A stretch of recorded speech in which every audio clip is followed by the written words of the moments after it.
Ed. Oh, yes, we are live. Here we are, another edition of the Spoiler Room, our last Evil Deaduary episode for the month. A little bittersweet, yes, but we decided to go out with an interesting one, setting our way back machine to 1973. Yes, this film is actually older than I am. Surprising, I know, but it's true. It can happen, and it has. And so we are looking at a film that was marketed to the US, Return of the Evil Dead, as part of Evil Deaduary. And with me tonight is none other, the man, the myth, the legend, the one and only Rotten Tomatoes critic himself, Mr. Ian Simmons. Hello, Ian. How are you? Doing well. When you said marketed to the US as The Return of the Evil Dead, I just wonder if, because Sam Raimi's Evil Dead came out like 7 years after this, I wonder if there was any confusion. If anyone remembered The Return of the Evil Dead, first of all. Wow. Well, it was Return of the Evil Dead. There was also Return of the Blind Dead, um, which is it's meant to be a follow up to Tombs of the Blind Dead, which came out in '72, which I have on VHS and I've watched a couple of times. It is there. There's really no difference except that there's blind Templars out to kill a village. That's really seems, if I'm remembering the original correctly, that seems to be like the only real connection between the two outside of the director. So but Ian, my man. You're not going to make me do it, are you? Oh, come on. You do it so well though. Okay. If do you want me to do it? If you don't want to, I'll No, do it. But I'm you just do going it. to insist that you ask. I'm like the Oh, vampire waiting outside the door. I'm not going to do it unless you formally ask me to. okay. Oh, I see. So I can go on record. So anything he says is going to be my fault. And there you have it. Okay. Mr. Ian Simmons, if you could give us the synopsis of Return of the Evil Dead. Well, there is it starts off 500 years in the past from Yes. Mhm. 1972 or 73, I guess. This movie's 50 years old this year. It is. Um, Wow. I didn't even realize it. Wow. yeah. But there are some evil Knights Templar who are it's very much in the vein of the Evil Dead remake that we talked about, where it opens up with a human sacrifice to sort of an evil spirit, sort of. Hmm. They take this young lady, and of course, they rip open her bodice to expose one boob. And then they run her through with a sword, and then the one guy reaches into her chest cavity and pulls out the heart, and there's drinking of the blood. Um, the villagers, I guess, are not cool with this, so they show up with pitchforks and torches and start attacking the Knights Templar. They blind them and then set them the rest on fire. And then 500 years later, there is a festival in this village to commemorate this event where the villagers were triumphant. They have these Knights Templar that are burned in effigy, but there is a quirky town Quasimodo guy named Mordo who, for some reason, wants to resurrect the Knights Templar demon guys. Well, Uh, he did that because he thought they would give him immortality, because that was the whole Templar ceremony, was trying to do immortality. I think they don't really okay. explain what his motivation is outside of he was hoping he'd be rewarded. I think they didn't. I don't. They don't really specify, at least in the dubbing. Well, yeah, and man, this guy. I mean, when they show up, they literally like run over him with their undead horses. Yeah. Uh, and yet at the end of the movie, he still thinks that he can go up against them, and he kind of loses his head over it. Spoiler. But anyway, so these monsters come back now. The whole gimmick is I'm trying to understand the logic of this movie. My mistake. The villagers burned out their eyes so that Yes. they would not be able to find their way back from the underworld to the land of the living. Uh, they do come back, but they are blind, so you have to be very quiet around them. They can find you through hearing. It's very much like a quiet place, I guess. Um, but yeah, so then a bunch of villagers who have their and outsiders who are like, there's the guy from the fireworks company that's there to, set up the fireworks. He's got a relationship with this one girl in the town who is involved with the the mayor, who's got a beef with the government. It's very political and very strange, but it It is all so comes to a head. strange. Right. It all comes to a head when it's the Night of the Living Dead, right? So instead of being holed up in a farmhouse, they're in a church, and they have to fight their way out of this crowd of. Now, something about being burned alive. Uh, I guess that's the gremlin effect. Instead of water, it's fire, because there are Yeah. like dozens of these monsters wandering around. There's like maybe 5 of them at the beginning of this thing, or I don't know. There We maybe did 10 at most. we did see all the Templars that got dispatched. So there's more Templars than what was dispatched at the beginning. They could only afford 5 Templars at the time. Yeah, well, You that's know. the thing, is like they make a big deal about setting these 5 or 6 corpses on fire. Like, oh, they got rid of the bad, bunch out of the apples, or I'm mixing up a metaphor. But yeah, at the end of this thing, there's like crowds of these things. And I swear there weren't even that many coming up out of the ground during the resurrection scene. They just, like, I don't know where they came from, Mark, but I don't know it's either. They kept multiplying. I'm like, wait.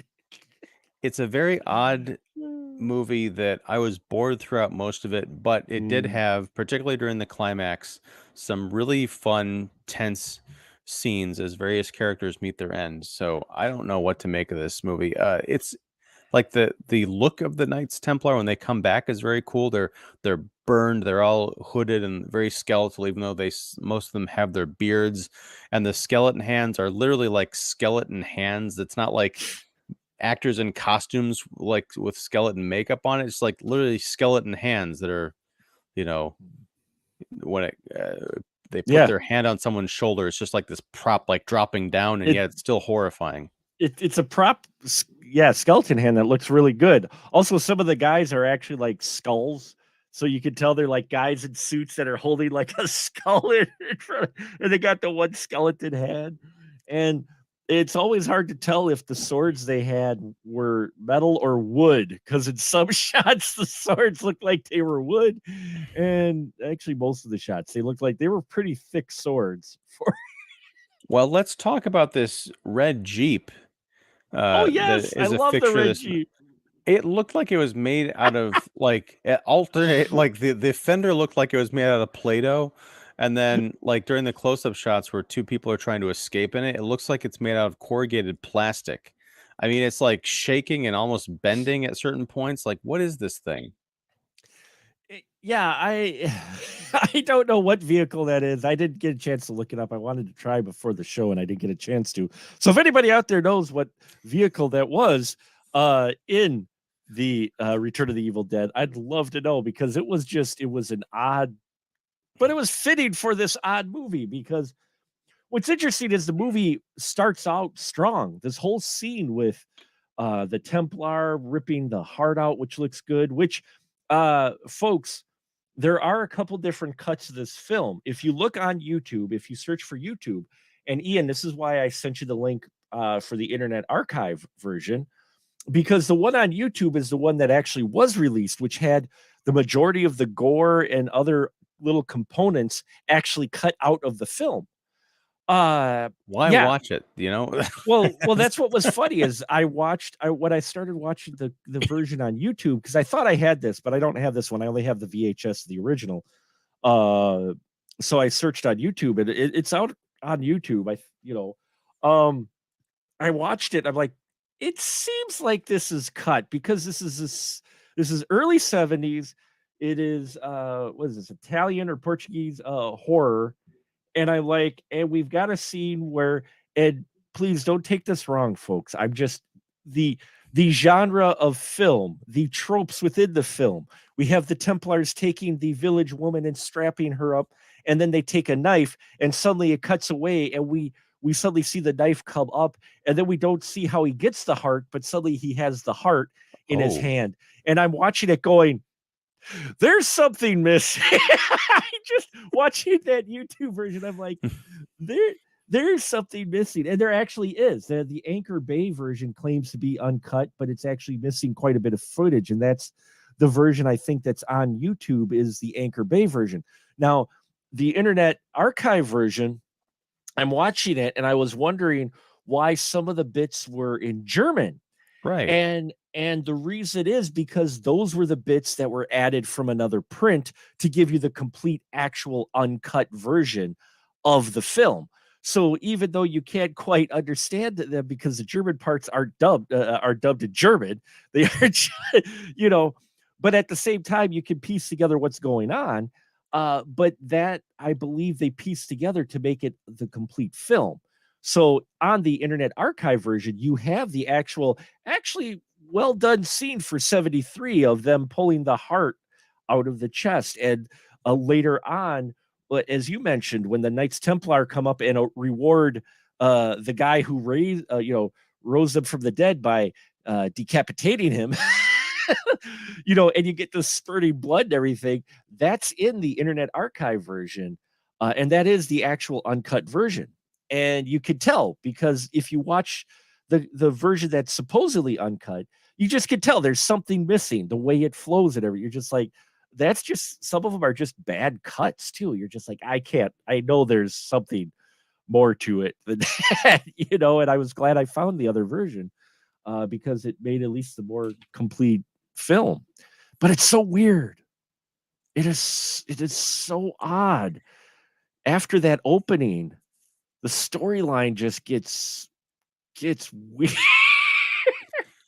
Well, because it gets really soapy and Mm-hmm. strange. Like it is very much, I guess maybe they're trying to like add some character depth and all that to this, monster movie, but it doesn't really need it. I like Yeah, it's hilarious, folks. 'Cause while you're watching it, you're like, okay, here we have the mayor and his right hand man, Henry, I think it is, um, and they've got their secretary, Vivian, and oh, and the Tony Kendall, who I think is the only American in this film, uh, his name is Jack Marlowe.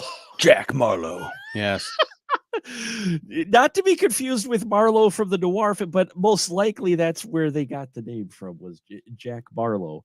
Uh, you know, he shows up because he's there to do the fireworks for the celebration, and I'm like, well, that's something you don't see every day. The fireworks guy.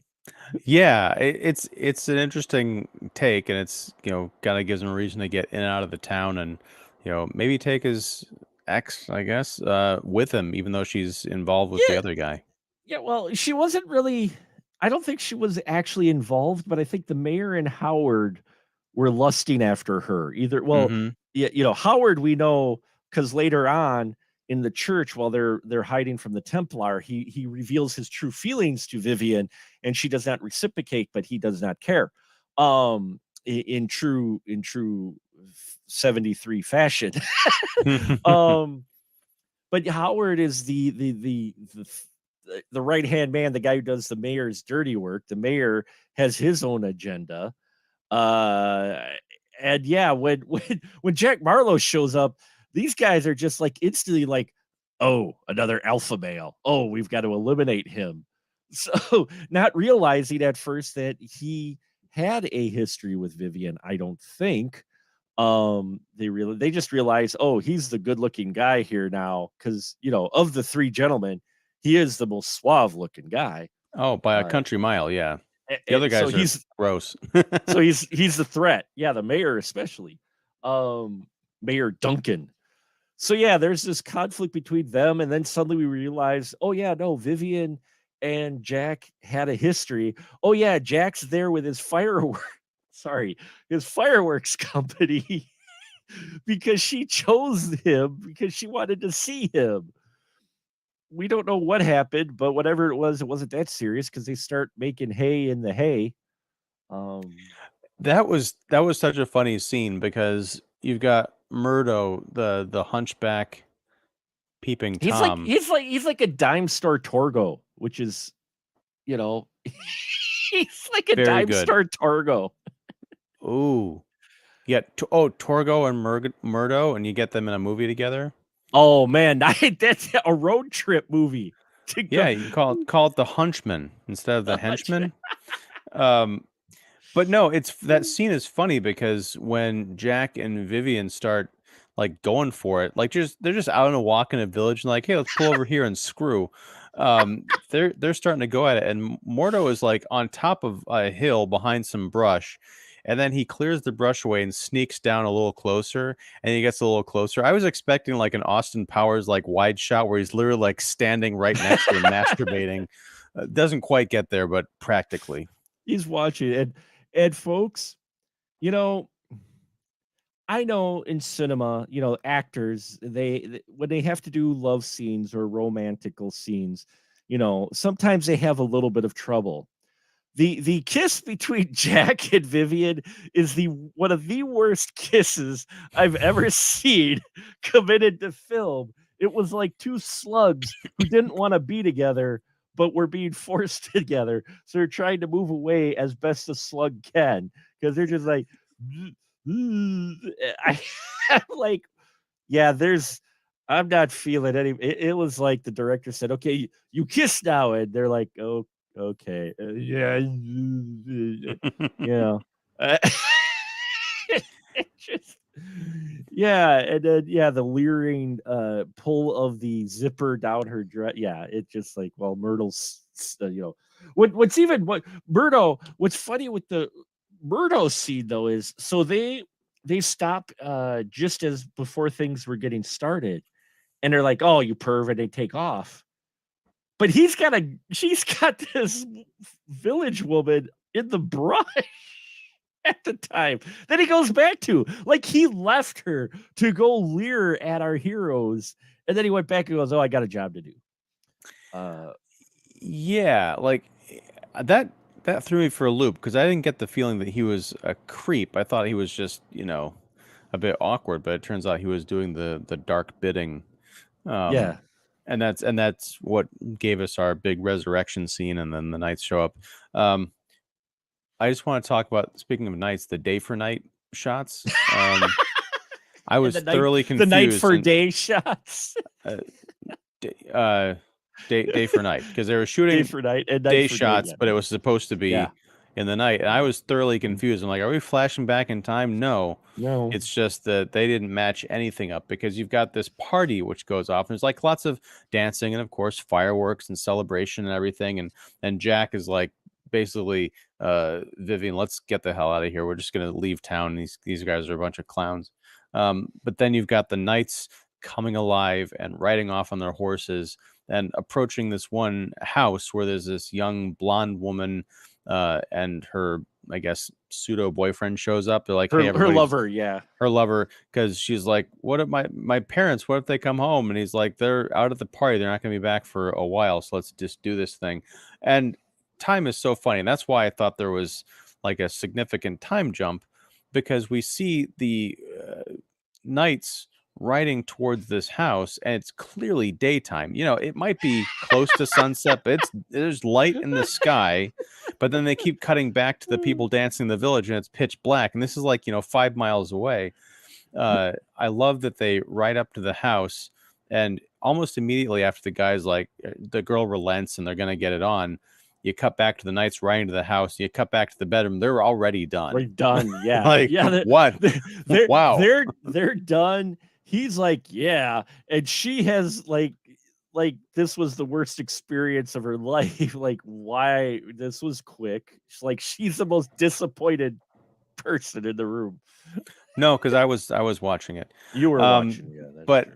but no, it's strange because then there's a knock at the door, kind of, it's just like boom, boom, and she gets up to investigate, and I kept thinking, I thought this when the boyfriend showed up initially too, Uh-huh. because there's like this knock on the door, and she's like, "Who is it?" And the first thing I thought was land shark. That's Candygram, Candygram. Oh man, but yeah, so things go horribly wrong for the Mm. the boyfriend. Of course, he leans up against a window, and a hand comes through and chokes him to death. And she escapes and goes to try and tell everyone, but of course, no one believes her. The horses are undead, Mark. That's Yeah, I know. because The at one horses are dead. right, because she goes up to this. She actually steals one of the undead horses. I loved that bit. I loved that she snuck out up onto the roof, and just while the Templars are in the house and killing her boyfriend, she hops on the undead horse and takes off for the telegraph office, which is the nearest office. Right, and then and the horse is wearing the hood, and she goes into the Yeah. telegram office guy, and she's like, "You gotta help me! You're not gonna believe what's under this." And he's like, "What are you talking about?" And she lifts up the hood, and the guy like completely loses his mind. But my question is, why is an undead demon horse listening to, ostensibly a victim? Like, It's just a horse. He's the horses aren't evil. They're just tools, man. They were just brought back to give rides to the Templar. They have no stakes in the game. They're not evil animals. They're just horses. They're like, hey, okay, someone on my back and said, yeah, giddy up. So okay, let's go. They're so, like, hey, I was dreaming in the land of unicorns and apples, and now I'm back here on Earth. Okay, they're indifferent. So they so the don't. horses have souls, Yeah, of course. but they were ostensibly in hell. I mean, these are all like Well, resurrected malevolent things, right? Or is that because that's terrifying, Mark, that you could be a horse and just like, going about your business, and then you go to heaven and you're having these dreams about unicorns, and then you get resurrected to help demons kill people. well, yeah. I mean, yeah. I'm not saying it. A horse's life is complicated, man.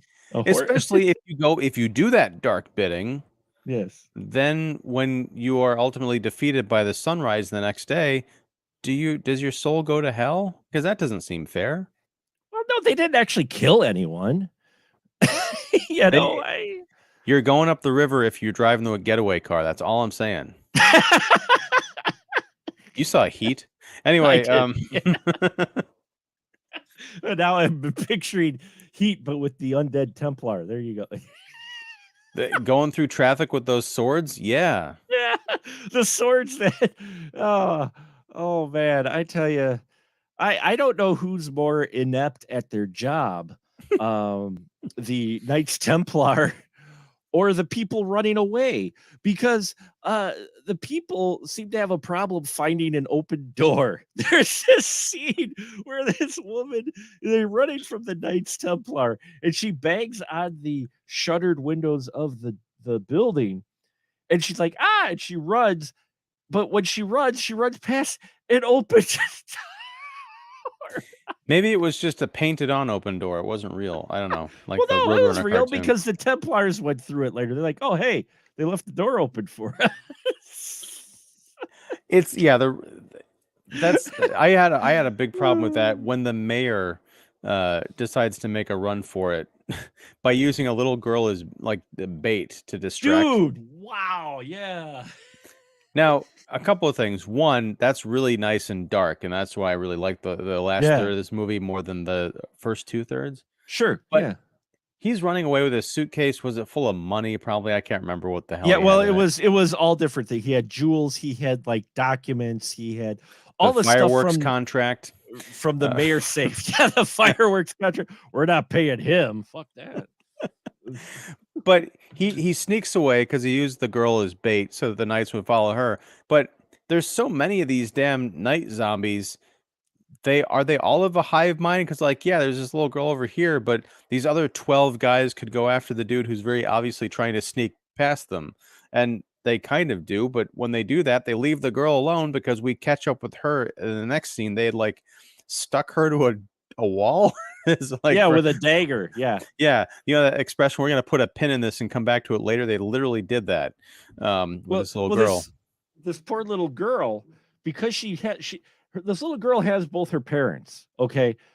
And they're trying to get away in the half Jeep, and they can't because The everywhere Lego they Jeep. the Lego Jeep, because they can't, because everywhere they turn, there's Templars. So they get to the church where the daughter's the young girl's dad is there. So they hide in the church, But when the mayor leaves, he first decides to send her dad out to go get the Jeep. Right now, after the dad dies horribly, he gets his arm cut off. And then he gets killed horribly. Then this mayor decides to use the little girl, right? And then the mom sees that the little girl um is out there, and she goes to try to help save. Well, no, our hero Jack goes out to try to save the little girl and see the Templars, and so the mom comes out to distract the Templars, and the little girl watches mom die. So now the little girl's an orphan. I'm like, Oh yeah. wow, that's like it's like, okay, this is kind of a cheesy horror, but that part's dark. I'm like, they both die, and the kid sees both of them, both dead daddies, a body, and watches mommy get killed because she doesn't know how to use a torch to set the Templars, who have big robes flowing and don't move really fast. Well, Um, husband like wife, because neither of them, they both had torches and they could not figure it out to save their lives, literally.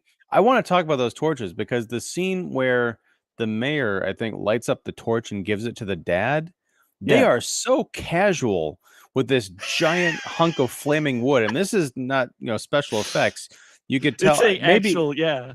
maybe it was the camera angle, so it was a little bit further away from their bodies, but, like, they're, like, swinging it around, and, like, the guy's following the other guy through the door, like, so close that he could have just literally set another centimeter, he could have set this guy's jacket on fire. But just they're so freewheeling with this, even when he's trying to fend off these Mhm. monsters. Like, I hope those guys had good eye holes in those skeleton costumes, because that the whole thing looked dangerous and added to the tension of this kind of goofy scenario. Yeah, it's well, I mean, that I guess it's one of the things. I mean, I enjoy this film, but it's so goofy, and it doesn't follow its own rules at all. I mean, the Knights Templar are blind. So just Mhm. be quiet. But absolutely no one can be quiet. Every time they see him, they scream, and they just hone in on that, for one. For two, they aren't the fastest moving when they're not on horses. Literally, when the Knights Templar show up at the party to crash it, right? They're doing a bad job of killing people with their swords. It's probably wooden because they're wooden swords. I don't know, but they're hitting people and it's making metal sounds, but there's nobody parrying them. Well, no, what But it is they all had, like, metal plates in their heads. The oh, maybe victims, because that's it. you Yeah. notice, like, there's, like, these dramatic, like, sword slashing, and you'll cut to a victim, and it's got, like, a little scrape in their head, they're falling down like, "Ah!" I'm like, "What?" I mean, maybe it's the horror of being attacked by a skeleton man, but it didn't look that deep. But supposedly they were sealed off in the town square by the Knights Templar, who are the horse guys are in the middle of the square, poorly killing people. Then the villagers decide to collect what they can to fight back, and they're fighting back rather poorly. Nobody pulls these guys off their horses. I mean, they've got the Templars outnumbered like 4-1. The guys alone, all the women stayed back too. Did you notice? All the women like stayed back. This is 73, folks. And so they all just kind of hugged back and went, oh, well, all the guys with their sticks and pitchforks were poorly attacking the Templar. So then, Well, because they're because, because they're really smart, Mark. That's because well, they decide that the one way to get through is this one passage where these two knights who are on the ground are standing guard.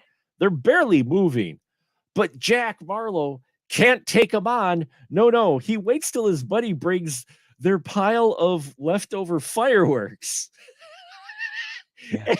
And he lights them like dynamite to blow up these two fairly not moving guards, which they could have probably just lit on fire. And then once those two guys are gone, everybody is able to run away and get out, which we find later, though, they still get slaughtered by the guys on horses. So, it was all for naught.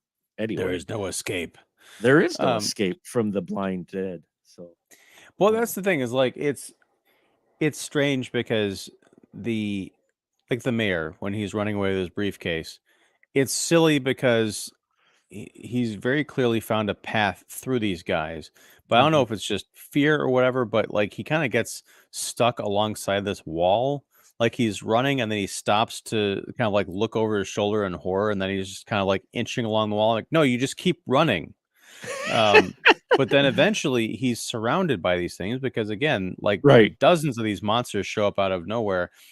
And it's great because when you see him cornered, you could see everybody gradually closing in, and they've all got they're not attacking. They've just all got their swords out at like waist height, pointed towards him, and they just slowly skewer him. And it's like a nightmare because you realize, okay, I've got this, I can get away, and then like, no, I can't get away, and now my doom is like inching towards me. It's great stuff. Yeah, I mean those those kills are great. Or even later on when the little girl's mom gets it, they do something similar to where they corner her and they come in slowly with the swords at like waist level, chest level, and we watch in the actual uncut version that's on Internet Archive. We watch the sword blades go into them quite at a slow but even pace, which you're just like you know The one thing that kind of bugged me about it is just the filmmaking around those scenes because it's Mhm. very clearly it felt like they had a second unit or the effects team just like dress up a bunch of dummies and like shoot them all in the same like 10 minutes. Like, okay, we got the blouse, we're gonna puncture that with some swords and have the blood. Okay, now we need the one with the jacket, and they just kept rotating it out because it didn't look like in some of the scenes you could see the actors' faces, but in a lot of them there was such this awkward close-ups of these bodies with the knives running through with and the fake blood coming out. Yeah, I mean, it was an awkward cut. You could tell that it was done on set, no. And we are talking 1973 low budget horror. So when by blood, we mean paint. We mean Oh yeah, this is not quite Dawn of the Dead, no. Crayola red, but it's damn close. Yeah, no, it's not Italian horror. This is Spanish horror. Uh, but yeah, Portuguese, I do believe. Um, but yeah, it's still done in an Italian horror style as far as the blood goes. It's really bright pink. You're just like, yeah, okay. This is 73 for sure. Um, but yeah, I do want to. We kind of glossed over with the little girl's Yeah. dad when he gets attacked. Um, Hmm. First on the hood of the red car because he's got the torch, but they're just again closing in on Right. him very slowly. There's a great. I had the benefit of rewinding this a couple of times, Hmm. which is kind of cheating because if I'd seen this in the theater, I wouldn't have had that luxury. But he's got his the torch in one hand, and he's kind of Hmm. leaning against the car, and this knight just comes up from the side of the car and chops off his one hand that's kind of leaning over the Yeah. hood. And Yeah. it didn't look like a shitty dummy hand. It was I could tell the angle that they filmed it at, it didn't quite look right, but it was just an interesting angle. It wasn't a cheat. I could see how they were trying to accomplish it. But yeah, that hand just like came right off and he reacted perfectly. It was amazing. It was amazing. Yeah, well, there's some of the other effects too, like the decapitation of Mortal, Mordor, excuse me, Mordo, excuse me, Mordo. My They killed the speech and volcano. No. they killed the volcano. My speech impediment gets the better of me a lot of times, but no, a Mordo. Um, the killing of him, his head in that looks really good too. The effects, some of the practical effects, while the blood looks a little cheesy, the effects themselves, the makeup in that look really good. I mean, Oh yeah, they even do a little cutback to Mordo, the actor, Jose Canalejas, his head kind of like tilted to the side, and it's a close yes, up of his head, and you could tell it's, of course, a plate with the ground, and he's kind of like oh yeah, underneath it or whatever. But it was just a nice little touch. And then the girl he was with, they had dug a tunnel out from underneath the church to escape, yes, hmm and they ran into the Knights Templar. He went first, got decapitated. The girl who's still in the cave underneath pulls his body down and sees that, all the blood and everything. spurting blood, yeah. Right. And I think she gets up to look or something. And we just see from the cave perspective, her body gets pulled up. And then it was almost like, what Ridley Scott would do with Alien a few years later, Mhm. um, which is just have the blood kind of when Harry Dean Stanton gets yanked up into the air shaft by Right. the alien, and then the blood kind of like pours down. You can see it better in the director's cut, Mhm. but yeah, you Mhm. just see the blood and the gore raining down. Or just like in, Jurassic Park where you had the spitter in the van and you don't actually see what happens, you just get the blood into the river. Uh, Hmm. Similar, yeah, yeah, I always liked that effect, and I thought, there was that scene, and I was like, that was actually really well done. I mean, here we got, Mordo getting beheaded. We don't see the actual decapitation. We just see him go up, and then she pulls the body down, and it's spurting blood. And she's like, ah, and then she tries to, yeah, for whatever reason, stick her head up, and then we get that. And I thought that whole sequence as well. You're right. The last third of this film really is handled a lot better than the first two-thirds of it, where you got the political stuff. You've got how at one point the mayor just decides, yeah, we've had enough of Jack Barlow, and they just decide to jump him like in public. Like they decide to surround Jack and beat the crap out of him. And what's funny is by beat the crap is not doing a very good job of that. But when they're done, they really didn't have much effect because he's just like, okay, let's go. He's like Right. barely dazed. He's hardly hurt or anything. These guys weren't doing much to Jack at all. Well, I mean, he's a traveling firecracker salesman, man. He's That's seen some true. shit. He's been in some Th scrapes. That's true. The fireworks that went on Mhm. for an inordinate amount of time, even Mm. after he was done supervising the fireworks show, and he was making time with his ex, Vivian, and they folks, I'm from Wisconsin, and you're from the Midwest, or if you're just I'm not really a beer drinker, but I appreciate a properly poured beer. In this film, you will see a crime against humanity in how they poured this beer for Vivian. Because early on, when Jack Marlowe first shows up, they all decide to have a drink, and she says she wants a beer, and the mayor's like, "Well, no, she'll have wine," and Jack's like, "No, she said she wanted a beer," and he goes and you can see a beer can in his hand, and he goes to pour the beer, and then he turns around with this glass.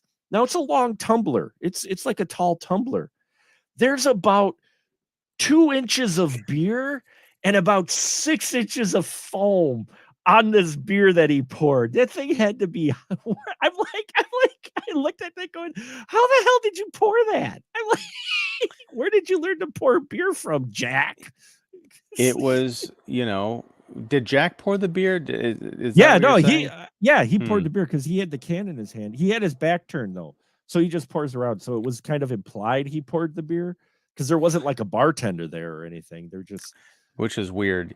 Yeah, I yeah. don't know. I thought maybe it was some kind of compromise because the mayor didn't want her to have a beer, but she wanted one, so it's like, well, we give you a little beer, and I don't um, know. I just chuckled because my dad was a bartender and he taught me how to pour beer, and I was just like, wow, that is. I'm like, don't even serve that to her. That is awful. I couldn't help it. It was horrifying. It really was. it is a very strange sight. I had forgotten about that until you mentioned it. But I'm like, yeah, that was awkward.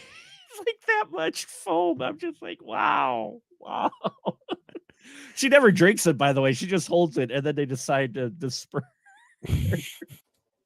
As long as she didn't have to pay for it. That's Um, true. She didn't have to pay for it, so there's that. I do want to talk briefly about the Yeah. governor, who is Oh, yes. his sleep is disturbed. The mayor awakens him to say, "Hey, you're never gonna believe this, but there's like zombie knights attacking your town." And he's like, "Don't bother me with this." And then he calls back a second time, and he says, "I intend to pray for you tomorrow if I could only get some sleep." And then he tells Well, his wife or his mistress, whoever is next to him, he's like, "I'm tired. Wake me up at like 12:30 tomorrow." uh, well, then, yeah, well, because the first time the mayor called, the governor's like almost considering it, but the governor's wife or what, or companion or whatever, she's like pantomiming, like she's like, oh, like they're drunk. She's like, oh, they're drinking. And she's doing Hmm. this hilarious pantomime routine, basically spelling out that, oh yeah, no, they're celebrating and he's drunk. So, um, And that's why the governor says, "Yeah, okay, guys, whatever. Sure, sure, zombie Templars, right? Yeah, it's the Yeah." Gremlins thing with the sheriff. Like, Mhm. oh, I little green men. going back to, our initial the blonde who ends up getting killed off screen and we just see the blood, I felt bad because she made it nearly till the end of the film. She was the first one to encounter the Templar, and she made that almost all the way to the end of the film, but she followed Mordo instead through the tunnels to try to escape. And I felt bad for her. I'm like, "Oh, come on. Have her live," you know? But no, because she made it to the end, near the end. She did, and why I can't remember. Why did he agree to help her? Because the Knights Templar didn't do anything for him. He resurrected them and they ignored the shit out. They nearly trampled him. They're just like, "Yeah, peace out. Thanks for getting us up back from the dead. We're done with you." Right. Okay. I was just thinking it would have been interesting if he had tried like playing her, like Mm. having her go through the whole first and kind of offering her as a sacrifice. Like, look, Mhm. maybe you just you don't care about me, but hey, here's a fresh young, well, not a virgin, but here's Yeah, someone you well, can no, kill. yeah, we knew that part. That was established the first 10 minutes. But but it was always frustrating for me with the people because I'd be getting into it and these characters, and I'm like, okay. And then they mention things like you'd get in horror films, like if you don't make noise, they follow by sound, and no one could be quiet. I'm like, can you people not be? I'm like, come on. I know they're scary and ugly, but Well, and I think that was the problem. That didn't bother me yeah, because I was thinking, yeah, it's a night of horror, and if you're having to walk within a couple of feet of these things that you've seen kill your friends and family members, it might be kind of hard. Even just like not breathing hard. yeah. Um, it's almost one of those things where it's like they should have just had them burn their eyes out, but not try and bring science into it. Like, well, they can't hear you, but yeah, they're demons. Like they've got supernatural powers, right? Well, that's the thing is it's almost like, okay, you blind them or whatever. You didn't even really necessarily need to play the whole angle of don't make noise, they can't find you then because it never comes into play. It's like they keep saying it. They say it like 2 or 3 times, but it never comes into play. So just don't, just like you said, okay, they're blind dead because they were blinded when they were killed, but then don't bring it up afterwards. You just assume that okay, they could just see them because they're supernatural anyway. They're risen from the dead, which yeah, you're right. They do multiply quite a bit though in this film. It's To your point, though, I think that would have been interesting if, and I think this movie is too oddly to say serious to mhm. consider what I'm thinking, but like kind of go the Fright Night angle. In Fright Oh, Night, when I think it was Peter Vincent brings up the cross, right, uh, and Jerry Dandridge says, he basically crumples it and says you have to have faith because the legend was if you just put a cross up to a vampire, it stops them dead in their tracks. In this movie, what if there was that whole thing, this 500-year legend about how if you blind them, they won't be able to find their way back, and you can get around them by being quiet because all they have is their sense of hearing. What if right. someone realizes, well, that was just a bunch of rubes 500 years ago making stuff up as they went along. None of that actually works. It That would doesn't have been make sense, and it's interesting. not true. Yeah. Yeah, that would have been interesting, if they would have played that angle. It's just that, yeah, and I get it that, the whole blind dead angle, which, is what it actually is, even though it's marketed as a Return of the Evil Dead.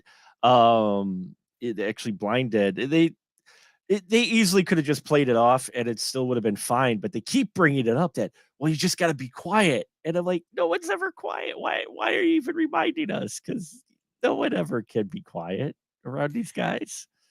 Well, let's go back to like the blind dead thing. You've said you've got the original on VHS and you I do, have seen yes. it. You have seen Yeah, it, right? yeah, I've seen the original. Yeah. What's the connection between the two movies? Is there one? There's blind Templars. That's But they're not that's necessarily the same ones that we saw. It's just like just kind of Not that I story that if remember. Yeah, it's been a while, but I think it's just one of those to where it involves Blind Templar, so Blind Dead, and it's done by the same filmmaker who did the first one, Mhm. which I think I put in the description Italian. I apologize. This is Spanish. Uh, my brain is broken like that. I apologize for that mistake. They can rake me over the coals later or blind me. We do get shitty dummies though. We get a lot of fun shitty dummies in here, especially at the beginning when they get lit on fire. Yeah, that and that's sort of the problem, is, like, especially if they're gonna have, like, all these dozens of monsters towards the end. Like, at the beginning, they spend a lot of time lighting the same, like, 6 dummies on fire, like, "Well, let's light his left leg on fire, let's get his right leg on fire, here's the torso," and it's just like because it's playing, Mhm. behind the opening kinda Right, credits, yeah. but there's not a lot of variation to it. It's like, Well, yeah, no. they're toasty already. If they had introduced the idea that there was, like, dozens of these things, then you could have done something like they're going around the town and finding the ones that are trying to escape or something like that, but, yeah, it's very odd. Mm. I do still like I think that's still kind of that was, interestingly brutal, though. Again, there's a lot of scenes and sections of this film that I really enjoy, and one of them is when they capture the Templar who are trying to do this, spell of immortality with eating the heart and the blood and all that, and when the townsfolk catch up to him, it's actually pretty cold when the guy goes, yeah, blind them, and then just takes the torch while the guy's still alive and blinds them in the eyes first, and then they do that. I'm like, "Wow, that's hardcore." Before they burn him. I'm like, "Wow." 2 things on that. Mm, 1, going back to what we were talking about before, that torch gets really close to that actor's it face, or at least it does. looks like it It does. looks like it, yeah. Secondly, they do an extreme close-up of the eyes. Mhm. And one of the eyes, oddly, I don't know if you picked up on this. I don't know if this is like a shot that was stolen from another movie and just like inserted here. There was stitching Yeah, in one of yeah, the there was eyes. stitching. There was stitching on one of the eyes. I don't get that one. I think it was a shot from another movie that Yeah. was inserted, in there. Again, the version that's on Internet Archive is one that's spliced together from other footage to give you the true uncut version, which I'm glad I watched that because even though it cuts randomly into German in a few points, which is kind of entertaining. It flows a lot better than the when I first watched it on YouTube. You know, it just the way the editing it was, it just everything flowed better with the missing pieces edited back into it. Um, Oh yeah. I mean, like I made this joke earlier, but it's not really a joke. Like without that extra gore, because not just for the sake of being gory, but it works, as you mentioned, flow. It just mhm. you can't take that out of this movie and have it be the same experience because you're just left with like PG rated violence and a bunch of uninteresting characters and bullshit relationship drama. The relationship drama. I'm like, why? Wow, they're just like stretching for time because the whole relationship between Jack and Vivian, and then how Howard has it for Vivian. I'm like, man, they really drag that out. It's like you're worried about that with all these zombie Templar outside the church, and you're worried about getting it on with Vivian. Really? Really? Well, he does Might play it off. might It be he might be his last chance, you know. That's true. He does play it off like that. He's like, "Oh, this could be our last chance. I love you." And then he forces himself on her, and then Jack comes in, and then there's this fight, and there's this random spear in the archives of the church, and old Howard, he doesn't get it via Templar. No, no. In the fight, he gets pushed against the spear, and it's like, ooh. Yeah, It- it's not pretty. And he also, as with everybody, he vomits up the red paint. Like he it's really vomits, bad in yeah. his case, yeah. Yeah, everybody who gets stabbed or killed has if they're on screen, they will get the red paint out of their mouth. I mean, even the village woman who got killed by, Mordo, was almost shot the exact same way as the sacrifice of the original village, woman in Mhm. the opening with the Templars. I thought that was interesting. I wonder, like, for those shots where the actors had to like gurgle out the blood, Blood. Yeah. was it was that like Russian dressing or something, or I'm not sure what they Western dressing? Because I would feel bad if like here spit out this paint. Do put what this now? paint put this paint in your mouth. All right, ready, go. Never mind that it's 73, so it's probably lead-based paint too. So let's Just like those lawn darts. just like the Um, lawn darts he had. Yeah, exactly. Subscribe to the Patreon for the full context of There you that go. joke. Of lawn darts, yes. Um, yeah, this is just an odd film. It's got a lot of great moments in it. It's almost as if I wouldn't mind seeing this same story with some budget and maybe a little more talent behind it because it's an interesting story, which you don't get another Blind Dead movie until 2020 when you get Curse of the Blind Dead, which takes place in a post-apocalyptic world, was done by an indie company. I reviewed it on our channel. Check it out on Final Cut because I've been around that long. Yeah, there's Curse of the Blind Dead came out, was picked up, distributed by Uncorked Entertainment, I want to Mm. say, or maybe it was Wild Eye, one of the two. Anyway, it takes place in the future, so I think it's like 1,000 years after or something like that. I forgot the exact time frame, but it's an apocalyptic film. These two survivors end up coming across this survivalist commune, and it's actually, of course, cannibals. And because you can't have an apocalypse without cannibals, that's just like having your salad without Thousand Island dressing. You just need Thousand Island Mm. dressing there. Yeah. But and in there they were trying to raise the Templar, and the Templar there are risen, and they're still blind, but they've got these teeth now. The skin's pulled back, and their teeth, and they don't look quite as good as the old ones. In all honesty, My question is, it's post-apocalyptic world. You've yes, got cannibals. Why would you yes. want to add possessed Templars Well, into because it? that's what the cannibals are trying to raid. They were trying to raid. I mean, because food's scarce, so they're going to be cannibals regardless. So they're a cult that wanted to raise the Templars, if I remember correctly. I'm trying to remember the story. It's been a while. For So, for more food? um, I don't. I don't know. I don't know, but we don't have any cannibals in the 73 Return of the Evil Dead. No, we just have shitty dummies being set on fire, undead horses, and really convoluted relationships that didn't need to be there. That some kind of political thing, maybe statement, but it was just, it wasn't handled. It was like in there for padding. It really was.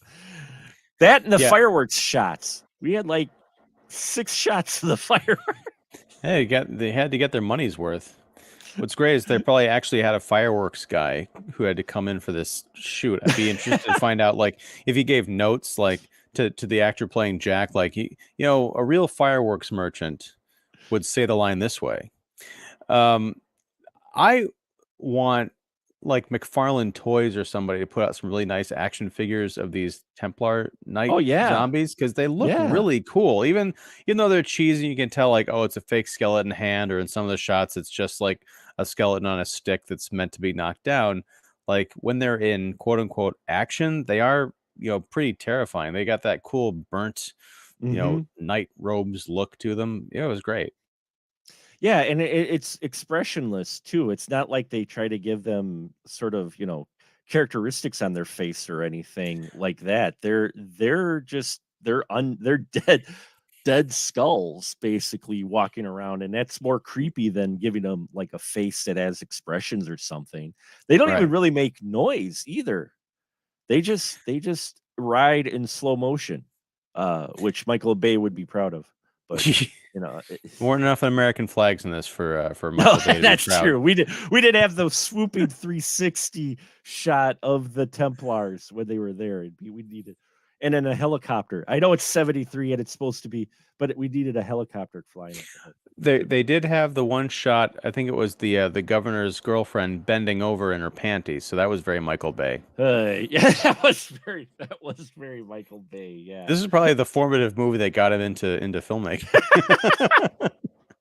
Although I did like the one secretary who was out there with her man and they're watching the party and the telegraph guy's trying to call and say, "Hey," and she's like, "Maybe I should answer that." The guy's like, "Ah, just leave it." And then the guy goes off because he was going to go beat up Jack Marlowe because they needed like 5 guys to beat up Jack for whatever reason. And she's like, "Ah, skip it. I'm going to go answer the phone." Uh, I liked that bit quite a bit. But yeah, there's fits and spurts in this movie that are really good overall. It's just the in between bits that are tough to get around because it's like they piece this together, and not just because we watched the unrated version that was pieced together. It's just the story in general. It feels like there's some incomplete thoughts in here, or they had some ideas, and but they didn't have the budget, and so they had to cut things a little short. Yeah. Although I do love how this film ends. I love how this film ends because you've got all these Templars standing around, and you've got our hero and Vivian and the little girl who's now orphaned.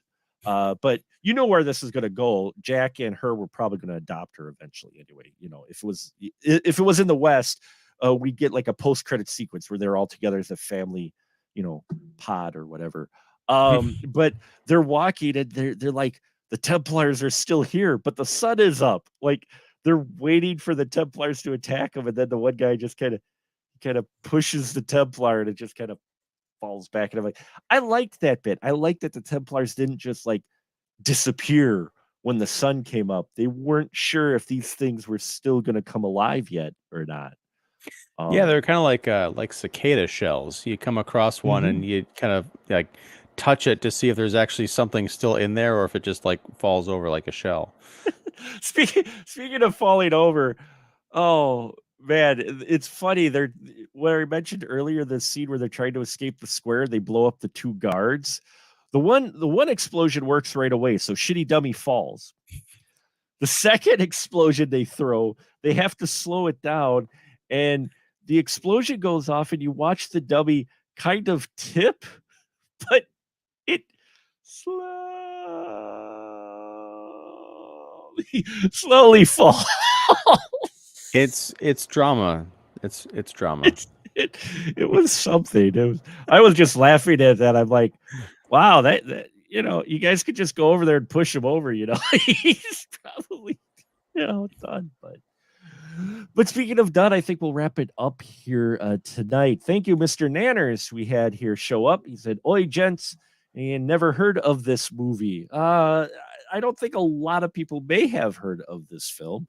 I hope this kind of helps you seek it out. Like I said, the Internet Archive has the complete version if you don't mind jumping between languages. But you get the complete version there. And Ian, what's your final thought with Return of the Evil Dead? It's all the Evil Dead movies we've talked about this month have been very different, which is something that I Mhm. wasn't expecting. This is a very unique movie. Uh, I recommend watching it, but it's one of those things where I think you're going to watch it once, and then if you watch it again, you're probably going to watch the beginning, skip through to the last half hour, and watch that. It's just there's Yeah. a lot of filler, a lot of nonsense. There is a lot of filler. It finishes strong, and I agree that again, certain sequences and scenes that are really great. They don't exactly work great together, but the last half hour, it just like from when they get into the church on, then it plays out like what you might expect as a film like this to play out. You've got a little more tension, a little bit kind of a Night of the Living Dead type of feel to it, trapped in a church, with zombies outside and that. Yeah, it becomes a siege movie. It's like Yeah, yeah, some Romero, some Carpenter in there. It's good. Yeah. yeah. So I mean, well, while you've got the filler, I think it's worth it watching at least once, especially if you've seen the first one. Just go in, don't expect it to be like a direct sequel, like they reference. You don't have to see the Tomb of the Blind Dead to appreciate Return of the Evil Dead. But if you want to get your Templar zombie action on, then you'll definitely want to check both of these out and maybe Curse of the Blind Dead. But these other two films I found more entertaining than that one, though that one wasn't too bad either, considering what they were trying to do. So there you have it, folks. Thank you for watching. Thanks for all our live viewers tuning in. Yeah, we got little Special Mark Productions and we got Kicking the Seat. We got little tags now at the bottom. I figured out how to do that. But we still give the floor to our crew member for license to shill. So please, Ian, shill away. Where can they find your stuff at? Well, excuse me.